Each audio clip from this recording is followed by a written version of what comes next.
के खिलाफ जो आवाज़ उठ रहे हैं या सरकार के दावे का जो आईना दिखलाया जा रहा है, उन ऐसे तमाम लोगों को जेलों के सलाखों में बंद कर दिए जाएंगे। सरकार की इम्यूनिटी ऐसे ही ख़त्म हो चुकी है। सरकार खुद आईसीयू में है। उसी को बचाने और जगाने के लिए इम्यूनिटी बूस्टअप उपवास है। तो बिहार सरकार अपनी बदनामी से बचने के लिए चाह रही है कि हम उनको जेल के शिक्षों में लंबा खींचें। नमस्कार, मेरा नाम आलोक है। आप लाइव चीज़ देख रहे हैं। इस वक्त पटना की सड़कों पर हम खड़े हैं।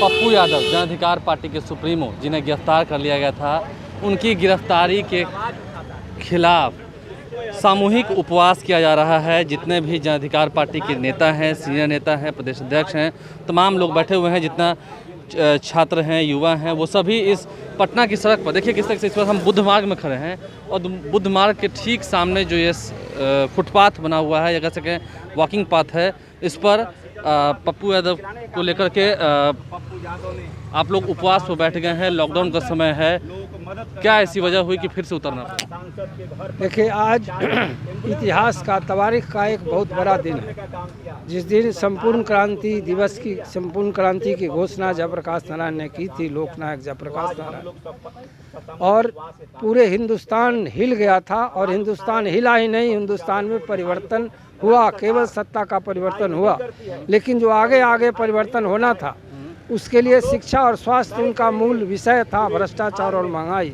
उस पर काम नहीं हुआ था। उस पर काम हम लोग कर रहे थे। जन अधिकार पार्टी के नेतृत्व में पप्पू यादव उस लड़ाई को आगे बढ़ा रहे थे। हम लोग उनके साथ काम कर रहे थे। मैं जयप्रकाश नारायण के साथ सहयोगी भूमिका में रहा, आंदोलन में रहा, और उसके बावजूद भी अभी तक उस पर कार्रवाई नहीं हुई। ये लोग, सब लोग उसी में शामिल हो गए हैं। जो सत्ता के लोग थे वो सब लोग हमारे साथ थे, लेकिन आज वो सब शामिल हो गए उसी में। मतलब 32 साल पुराना ये मामला याद आ जाता है। कहा था कि 1993 से वो फरार हैं, 94 में उनकी शादी होती है, फिर उसके बाद कई बार वो MP होते हैं। क्या लगता है? नहीं, ये तो पूरा षड्यंत्र है बिहार सरकार का कि इन्होंने, जब वो 32 साल से फरार घोषित कर रहा है, 14 साल वो जेल में थे यहाँ, एक जिसमें माननीय उच्च न्यायालय ने उनको बजाबता बाइज्जत बरी किया है उस केस में, और उससे पहले भी कई केस में उनको रखा गया। कई बार विधायक, 10 बार, हमको लगता है कि 8-10 बार वो विधायक और सांसद रह चुके, और उस बीच में वो जगह वो नहीं दिखाई पड़ा उनको वारंट। वो वारंट दिखाई पड़ा तब जब सरकार की पोल खुलने लगी स्वास्थ्य के मामले में। देखिए, स्वास्थ्य मामले में जब पोल खुलने लगी, अखलाक अहमद जी भी हमारे साथ हैं। 11 मई की ये बात है, आप भी उस दिन थे, मैं भी था। क्या लगता है, सुबह में कहा गया कि लॉकडाउन का उल्लंघन है, दोपहर होते होते तक 32 साल पुराना मामला निकल गया? सरकार के खिलाफ जो आवाज़ उठ रहे हैं या सरकार के दावे का जो आईना दिखलाया जा रहा है, उन ऐसे तमाम लोगों को जेलों के सलाखों में बंद कर दिए जाएंगे।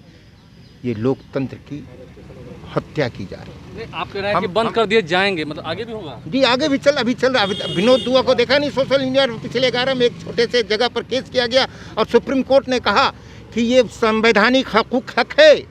किसी नेता के खिलाफ या प्रधानमंत्री के खिलाफ, सरकार के खिलाफ बोलना, वो हमारा संवैधानिक हक है, उसे कोई ख़त्म नहीं किया जा सकता। आज उसी संवैधानिक हक को कहीं गुंडा एक्ट बना करके, कहीं दूसरे कानूनों के तहत लोगों की ज़बान को बंद करने की कोशिश की जा रही है। दुनिया के तमाम अखबारों ने लिखा, और 26 अखबारों ने लिखा भारत के बारे में, कि मिस गवर्नेंस के चलते, सरकार की लापरवाही के चलते आज इतनी हत्याएं, आज इतनी मौतें हुई हैं।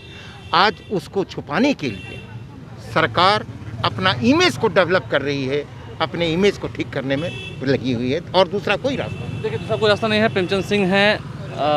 क्या लगता है, जमानत याचिका तो खारिज हो गई, अब सामूहिक उपवास पर बैठे हुए हैं, कितने दिनों तक? और ये लोकतंत्र में हम सबका अधिकार है। 5 सूत्री मांगों को लेकर बैठे हैं। आज 5 जून संपूर्ण क्रांति की वर्षगांठ पर आज हम लोग अपनी मांगों को लेकर बैठे हैं। हमारे सम्मानित सब नेता आपको बता रहे हैं, तो कोरोना का दौर है, इम्यूनिटी खराब हो जाएगी। सरकार की इम्यूनिटी ऐसे ही ख़त्म हो चुकी है। सरकार खुद आईसीयू में है। उसी को बचाने और जगाने के लिए इम्यूनिटी बूस्टअप उपवास है। देखिए, अगर हम इस वक्त तापमान की बात करें तो राजधानी पटना में अगर हम तापमान देख रहे हैं तो काफ़ी ज़्यादा तापमान बढ़ चुका है, धूप निकली हुई है। और आप देख रहे होंगे जन अधिकार पार्टी के तमाम जितने नेता हैं, प्रदेश अध्यक्ष हैं, तमाम लोग हैं। क्या लगता है, छोटा सा ही प्रतिक्रिया लेंगे आपसे, पप्पू यादव जी को रिहा करो सिर्फ कह देने से, क्योंकि मामला काफ़ी बड़ा होता जा रहा है, लगा था कि जमात हो जाएगी, लेकिन फिर भी देखिए, ये पूरी प्रक्रिया अब राजनीतिक तौर से दुर्भावनापूर्ण द्वेष से भरा हुआ हो चुका है। अब लगता है कि पप्पू यादव जी बाहर आएंगे तो बिहार सरकार की और तेज़ी से खिंचाई होगी। तो बिहार सरकार अपनी बदनामी से बचने के लिए चाह रही है कि हम उनको जेल के शिक्षों में लंबा खींचें, लेकिन वो गलत सोच रही है। वो जितना दिन जेल में रहेंगे, जनाक्रोश उभर रहा है। बिहार के लोगों का आक्रोश आज अब सड़कों पर है। बिहार के लोगों का और पप्पू यादव जी के समर्थकों का अब जो आक्रोश है, वो धैर्य से अभी थे, वो धैर्य अब खो रहा है। लॉकडाउन खत्म होने का इंतज़ार कर रहे हैं लोग। अब ये आंदोलन शांतिपूर्ण नहीं रहेगा। अब अगर बिहार की जनता और बिहार में पप्पू यादव जी के समर्थक अगर वो उग्र होते हैं तो इसकी सारी जिम्मेदारी बिहार सरकार पर होगी। देखिए, बिहार सरकार पर जिम्मेदारी होगी। तमाम जितने नेता हैं, हम सभी को बारी बारी करके आप तक पहुँचा रहे थे, सुनवा रहे थे। और कहीं ना कहीं जो तापमान बढ़ा हुआ है, सियासी तापमान भी काफ़ी बढ़ा हुआ है। जो सीनियर लीडर्स थे उनकी पार्टी के, उन्होंने क्या कुछ कहा अपने आप को सुनाया है। पप्पू यादव को रिहा करने की मांग हो रही है और लगभग 40 डिग्री से ऊपर का तापमान है राजधानी पटना में। ये सड़कों पर बैठे हुए हैं, उपवास कर रहे हैं। आपने तस्वीरें देखी हैं। हमारे चैनल को सब्सक्राइब कर लें, साथ साथ फेसबुक पेज भी लाइक करें। धन्यवाद।